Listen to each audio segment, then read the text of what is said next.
إن الحمد لله نحمده ونستعينه ونستغفره ونعوذ بالله من شرور أنفسنا ومن سيئات أعمالنا من يهده الله فلا مضل له ومن يضلل فلا هادي له وأشهد أن لا إله إلا الله وحده لا شريك له وأشهد أن محمدا عبده ورسوله اللهم صل على محمد وعلى آل محمد كما صليت على إبراهيم وعلى آل إبراهيم إنك حميد مجيد اللهم بارك على محمد وعلى آل محمد كما باركت على إبراهيم وعلى آل إبراهيم إنك حميد مجيد أما بعد فإن خير الحديث كتاب الله وخير الهدي هدي محمد صلى الله عليه وسلم وشر الأمور محدثاتها وكل محدثة بدعة وكل بدعة ضلالة وكل ضلالة في النار. أعوذ بالله من الشيطان الرجيم. يا أيها الذين آمنوا اتقوا الله حق تقاته ولا تموتن إلا وأنتم مسلمون. يا أيها الناس اتقوا ربكم الذي خلقكم من نفس واحدة وخلق منها زوجها وبث منهما رجالا كثيرا ونساء واتقوا الله الذي تساءلون به والأرحام إن الله كان عليكم رقيبا. يا أيها الذين آمنوا اتقوا الله وقولوا قولا سديدا يصلح لكم أعمالكم ويغفر لكم ذنوبكم ومن يطع الله ورسوله فقد فاز فوزا عظيما. عزیزان مکرم، قابل قدر ساتھیوں، بزرگوں اور دوستوں اور محترم بھائیوں، سورۃ العنکبوت کی ایک آیت جو 21ویں پارے کی پہلی آیت ہے، اسی کے ساتھ ہم آج کے خطبہ کی ابتدا کرتے ہیں. اللہ رب العزت ارشاد فرماتے ہیں: اعوذ باللہ من الشیطان الرجیم اتل ما اوحی الیک من الکتاب واقم الصلاۃ. یہ دو حکم ہیں اللہ رب العزت کے. پہلا حکم کیا ہے؟ اتل ما اوحی الیک من الکتاب، تلاوت کرتے رہیے اس وحی کی جو آپ کی طرف، اس کتاب کی جو آپ کی طرف وحی کی گئی ہے. اور اس سے مراد یقینی طور پر قرآن مجید. تلاوت کرتے رہیے اس کتاب کی کہ جو آپ کی طرف وحی کی گئی ہے. یہ پہلا حکم. اور دوسرا حکم کیا ہے؟ وَأَقِمِ الصَّلَاةَ، اور نماز قائم کیجیے. قائم کرنے کا معنی یہ ہے کہ آپ نماز پابندی سے پڑھتے رہیے اور نماز میں کسی قسم کی سستی نہ کیجیے. یہ دونوں حکم حقیقت میں اللہ رب العزت نے اپنے پیارے نبی جناب محمد صلی اللہ علیہ وسلم کو دیے. اور اگر ہم اس سورت کا تھوڑا سا پس منظر دیکھیں تو اس سورت کے شروع سے اللہ رب العزت نے ذکر فرمایا کہ اللہ تعالیٰ نے پہلے انبیاء کو بھی آزمایا، اسی طرح آپ کو بھی ہم آزمائیں گے. پہلے انبیاء کے جو پیروکار تھے ہم نے انہیں بھی آزمائشوں میں ڈالا، اور آپ کے اے محمد صلی اللہ علیہ وسلم جو پیروکار ہیں ہم انہیں بھی ضرور آزمائیں گے. پھر اللہ رب العزت نے حضرت نوح علیہ الصلوۃ والسلام، حضرت ابراہیم علیہ الصلوۃ والسلام، حضرت لوط علیہ الصلوۃ والسلام اور دیگر کئی انبیاء کی آزمائشوں کا ذکر فرمایا. اور ان کی قوموں میں جن لوگوں نے ایمان قبول کیا ان پر کس قسم کی آزمائشیں آتی رہیں، اور جن لوگوں نے ان انبیاء کو نہیں مانا، ان انبیاء کی نبوت کو قبول کرنے سے انکار کیا، تو اللہ رب العزت نے انہیں کس طرح سے عذاب میں ڈالا. یہ ساری چیزیں اللہ رب العزت نے سورۃ العنکبوت کے پہلے پاؤ کے اندر ذکر کی ہیں.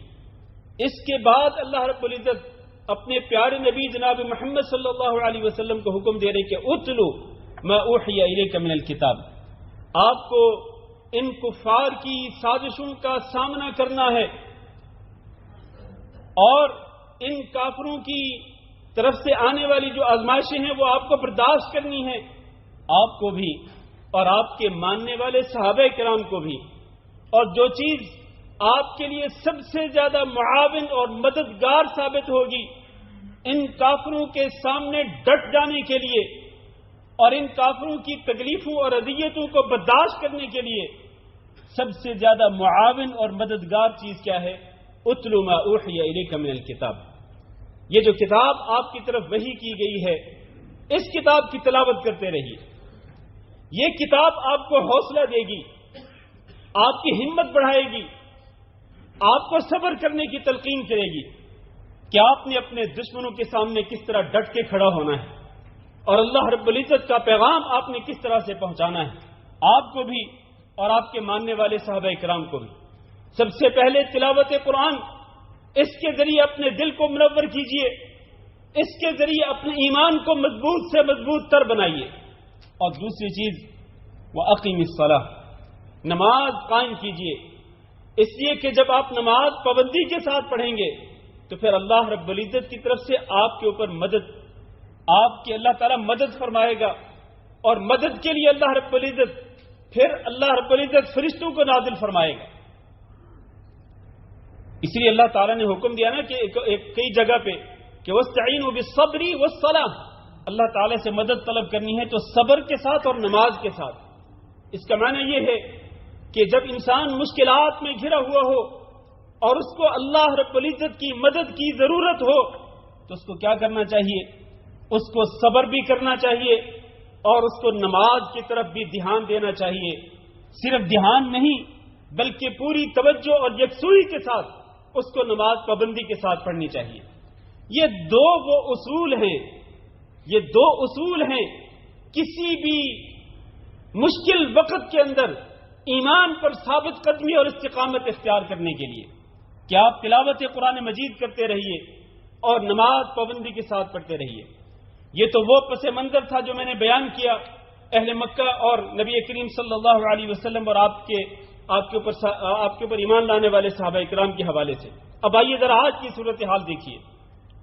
آج ہمیں جس طوفان بدتمیزی کا سامنا ہے وہ طوفان بدتمیزی کیا ہے؟ وہ بے حیائی اور عریانی اور فحاشی کا طوفان بدتمیزی ہے. اور یہ وہ طوفان بدتمیزی ہے کہ جو آج ہم میں سے ہر ایک کے ہاتھ میں ہے، ہم میں سے ہر شخص کے ہاتھ میں ہے، چاہے وہ بڑا ہو چاہے وہ چھوٹا ہو. یہ طوفان بدتمیزی کا مرکز ہے.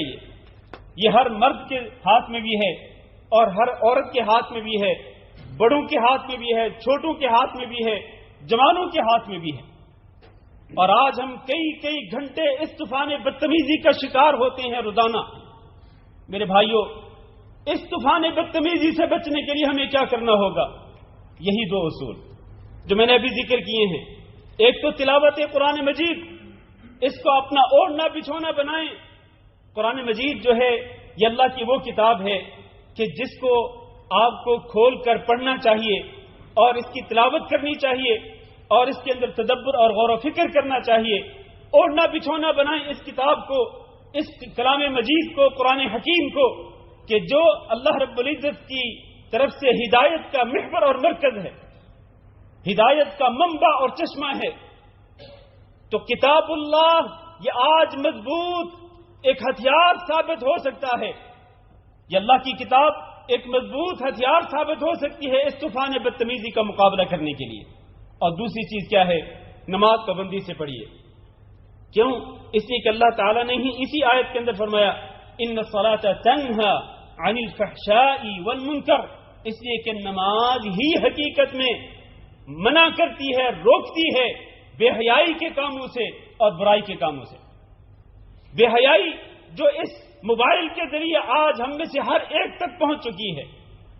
یہ طوفان بدتمیزی جس نے آج پوری انسانیت کو گھیر رکھا ہے.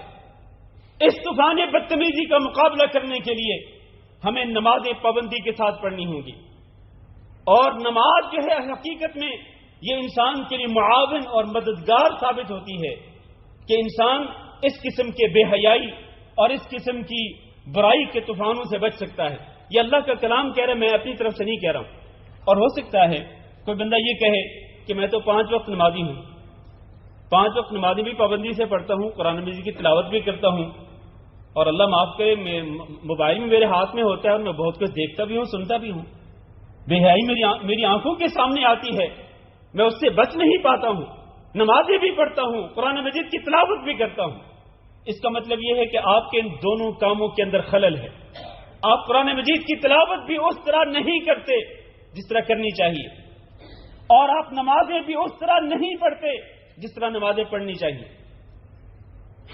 تو اگر آپ ان دونوں چیزوں کو اس طرح کریں گے جس طرح ان کو کرنے کا حق ہے، قرآن مجید کی تلاوت بھی، اور یعنی دکھ اور افسوس کی بات تو یہ ہے کہ قرآن مجید کی تلاوت، پورے قرآن مجید کی تلاوت تو دور کی بات ہے، آج تو سورۃ الفاتحہ بھی بہت سارے مسلمانوں کو پڑھنا نہیں آتی، تلفظ صحیح نہیں ہے، ادائیگی صحیح نہیں ہے، مخارج صحیح نہیں ہے، ہر بندہ اپنی مرضی سے پڑھ رہا ہے، وہ جس طرح اس نے، میں کیا کہوں کہ اس نے کس سے کیا سنا اور پھر کیا پڑھتا رہا۔ میرے بھائیوں، آج توجہ کیجئے اس طرف، قرآن اللہ رب العزت کی کتاب ہے، یہ قرآن آپ کو پکار رہا ہے، آئیں اس قرآن مجید کو پڑھیں، سب سے پہلے سیکھیں اس قرآن مجید کو، اور اپنی نوجوان نسل کو، اپنی اولاد کو قرآن مجید کی طرف متوجہ کریں، سب سے پہلے قرآن مجید سکھلائیں، سب سے پہلے قرآن مجید کی تعلیم دلائیں۔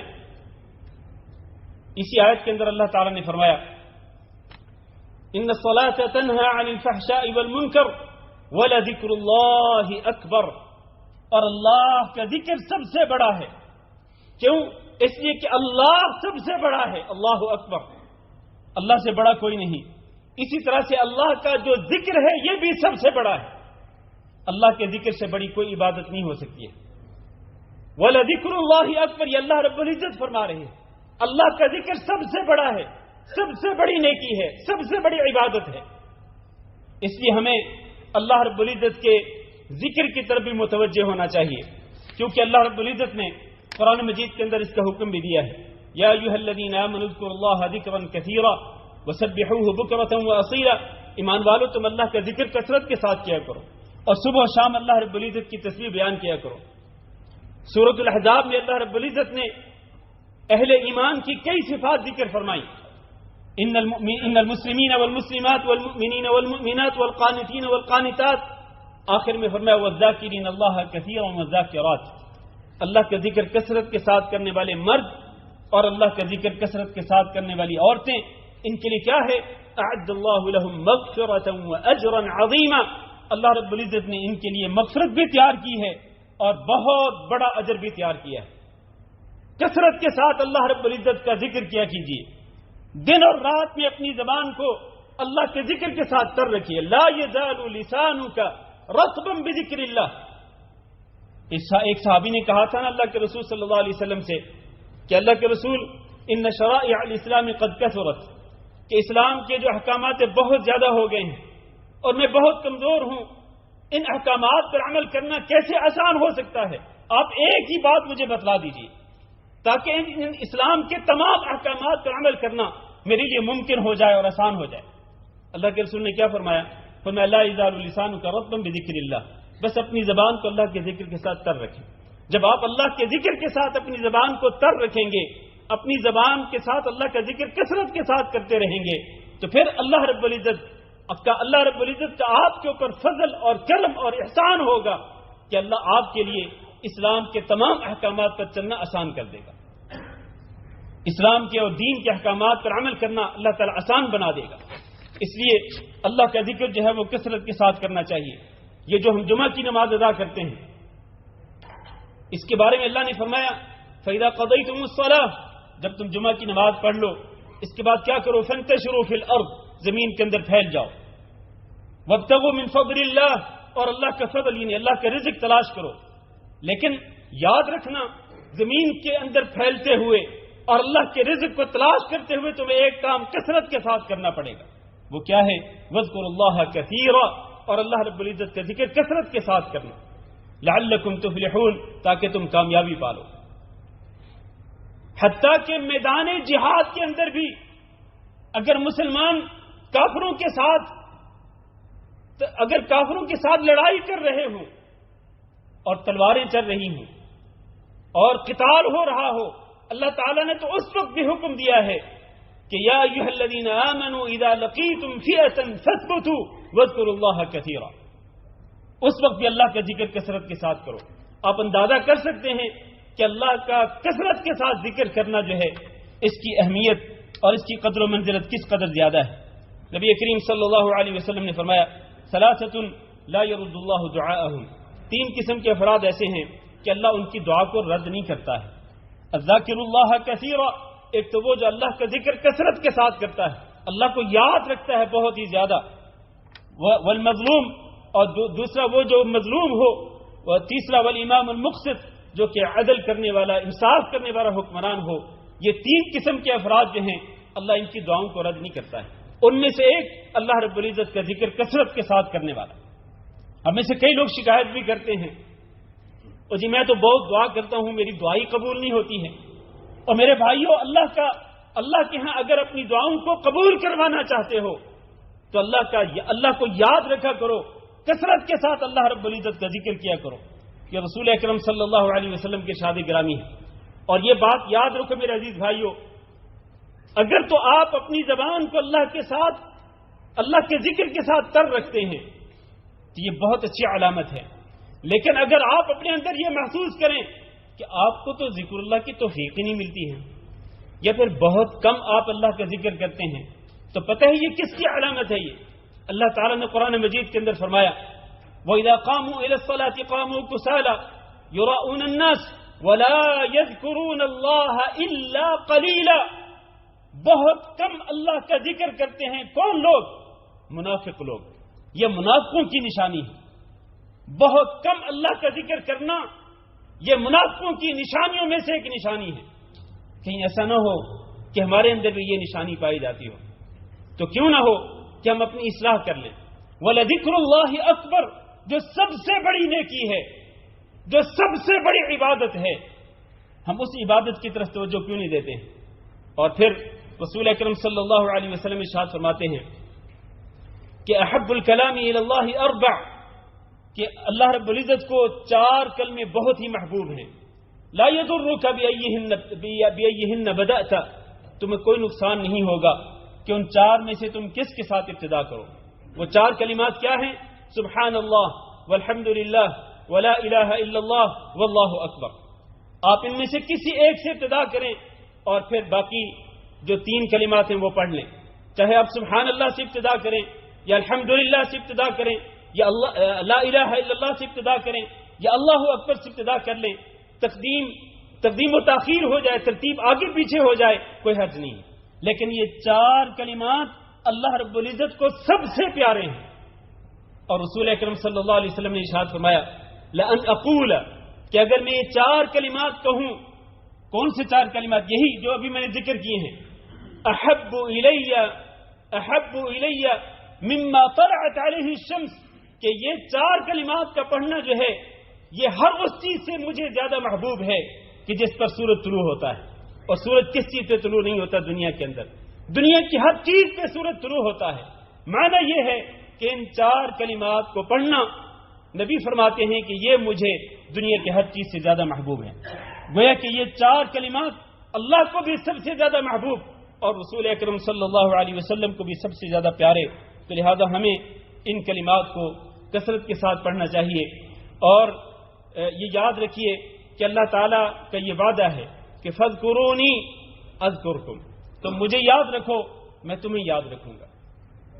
اگر آپ یہ چاہتے ہیں کہ اللہ رب العزت آپ کو یاد رکھے اور اللہ رب العزت آپ کی مشکل اوقات کے اندر اللہ آپ کی مدد کرے اور آپ کو بے یار و مددگار نہ چھوڑے، تو پھر آپ بھی اللہ رب العزت کو یاد رکھا کریں اور اللہ کا ذکر کثرت کے ساتھ کیا کریں۔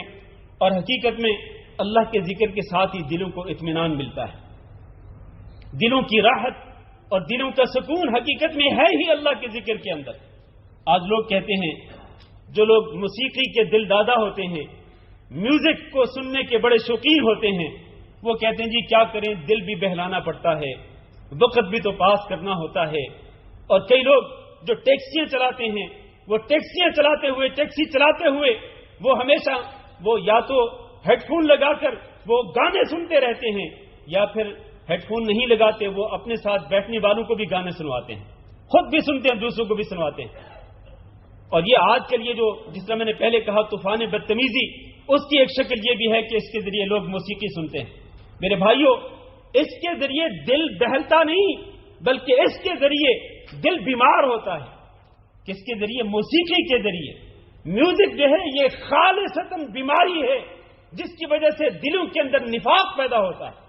یہ بات میں نہیں کہہ رہا، یہ حضرت عبداللہ بن مسعود رضی اللہ تعالیٰ عنہ کہا کرتے تھے کہ میوزک اور موسیقی سننے کی وجہ سے انسان کے دل کے اندر منافقت پیدا ہوتی ہے۔ اور آج ہم دیکھتے نہیں، بہت سارے مسلمانوں کے اندر یہی منافقت پائی جاتی ہے، نظر آتی ہے باقاعدہ۔ ظاہر کچھ ہے، باطن کچھ اور ہے، اسی کو تو منافقت کہتے ہیں۔ یہ کہاں سے آئی یہ منافقت؟ یہ اسی میوزک اور موسیقی کو سننے کی وجہ سے۔ تو میرے بھائیوں، اپنے دلوں کو میوزک اور موسیقی سے نہ بہلایا کیجیے، بلکہ الا بذکر اللہ تطمئن القلوب، خبردار، حقیقت میں دلوں کو تو اللہ کے ذکر کے ساتھ ہی اطمینان ملتا ہے۔ اپنے دل بہلانا چاہتے ہو، اپنے اوپر غموں کے پہاڑوں کو آپ ہٹانا چاہتے ہیں، صدموں اور پریشانیوں کے بادلوں کو ہٹانا چاہتے ہیں، تو کیا کریں؟ اللہ کا ذکر کثرت کے ساتھ کریں۔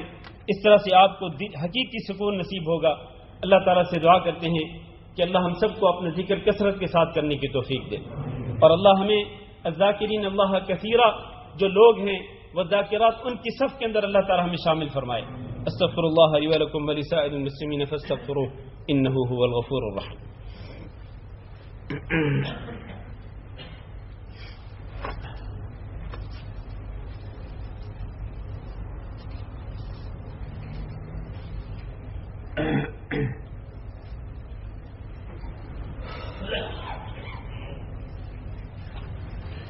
إن الحمد لله نحمده ونستعينه ونستغفره ونعوذ بالله من شرور أنفسنا ومن سيئات أعمالنا، من يهده الله فلا مضل له ومن يضلل فلا هادي له، أشهد أن لا إله إلا الله وحده لا شريك له، وأشهد أن محمدا عبده ورسوله۔ اللهم صل على محمد وعلى آل محمد كما صليت على إبراهيم وعلى آل إبراهيم إنك حميد مجيد، اللهم بارك على محمد وعلى آل محمد كما باركت على إبراهيم وعلى آل إبراهيم إنك حميد مجيد۔ اما بعد، عزیز القدر بھائیوں اور دوستو، جب ہم اللہ کے ذکر کی بات کرتے ہیں تو اللہ کا ذکر دو قسم کا ہوتا ہے۔ ایک تو اللہ کا ذکر خاص ہے اور ایک اللہ کا ذکر عام ہے۔ خاص اللہ کے ذکر سے مراد وہ دعائیں ہیں اور وہ اذکار ہیں جو خاص موقعوں پہ پڑھنے چاہیے۔ مثال کے طور پر فرض نمازوں کے بعد کے اذکار ہیں، تسبیحات ہیں، دعائیں ہیں، یہ خاص مواقع کی دعائیں، خاص مواقع کے اذکار ہیں، صبح و شام کے اذکار ہیں۔ اسی طرح اگر آپ لباس پہنتے ہیں تو اس کی ایک دعا ہے، اگر آپ واش روم میں جاتے ہیں اس کی ایک دعا ہے، باہر نکلتے ہیں اس کی ایک دعا ہے، کھانا شروع کرتے ہیں اس کی دعا ہے، کھانا ختم کرتے ہیں اس کی دعا ہے، پینے لگتے ہیں تو اس کی دعا ہے، پینا ختم کرتے ہیں اس کی دعا ہے۔ اسی طرح مختلف مواقع اور مختلف مناسبات، ان مواقع اور مناسبات پر جو اذکار ہیں، دعائیں ہیں، یہ خاص ذکر کہلاتا ہے۔ اور ایک ذکر عام ہے، ان خاص مواقع اور مناسبات کو چھوڑ کر عمومی طور پر آپ اللہ رب العزت کا کثرت کے ساتھ ذکر کریں۔ اور ان اللہ کے ذکر میں جس طرح میں نے پہلے بھی کہا، ایک تو تسبیحات ہیں اور خاص طور پر میرے بھائیوں استغفار ہے۔ اسی طرح دعا بھی اللہ کا ذکر ہے، بلکہ اگر آپ غور کریں تو ہر عبادت حقیقت میں اس کی روح ہی جو ہے وہ ذکر ہے۔ ہر عبادت کی روح کیا ہے؟ ذکر اللہ ہے۔ یعنی جو عبادت بھی ذکر اللہ سے خالی ہوگی وہ بالکل اس جسم کی مانند ہے جس کے اندر روح نہ ہو، ایک مردہ جسم۔ تو اس لیے نبی صلی اللہ علیہ وسلم نے فرمایا کہ ذکر کرنے والے اور نہ کرنے والے کی مثال کیسے ہے؟ جیسے زندہ اور مردہ انسان کی مثال ہے۔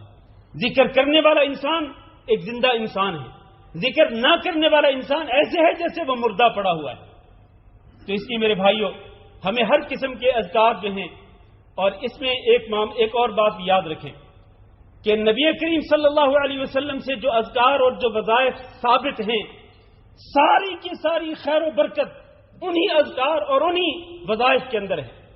آج دکھ اور افسوس سے کہنا پڑتا ہے کہ لوگوں نے اپنی طرف سے وظائف گھڑ رکھے ہیں، اپنی طرف سے کچھ ورد بنا لیے ہوئے ہیں۔ میرے بھائیوں، وہ ورد جو نبی صلی اللہ علیہ وسلم نے کیا یا جس کی آپ نے فضیلت بیان کی، یا وہ وظائف جو نبی صلی اللہ علیہ وسلم نے کیے اور جن کی آپ نے فضیلت بیان کی، بس وہی وظائف جو ہیں انہی کے اندر خیر و برکت ہے۔ ان وظائف کو چھوڑ کر باقی لوگوں کے گھڑے ہوئے جو اذکار ہیں، لوگوں کے گھڑے ہوئے جو اوراد ہیں، ان کی طرف قطعاً نہ جائیں، ورنہ اگر آپ ان اذکار اور ان وظیفوں کی طرف جائیں گے تو آپ یقینی طور پر سنت سے ہٹ کر بدعت کی طرف چلے جائیں گے۔ اب مثال کے طور پر یہ دیکھیں، یہ جو ذکر اللہ کی ایک شکل جو ہے، یہ خاص طور پر جمعہ کے دن، وہ کیا ہے؟ وہ یہ ہے کہ آپ نبی صلی اللہ علیہ وسلم پر درود شریف کثرت کے ساتھ پڑھیں۔ درود شریف کثرت کے ساتھ کون سا پڑھنا چاہیے؟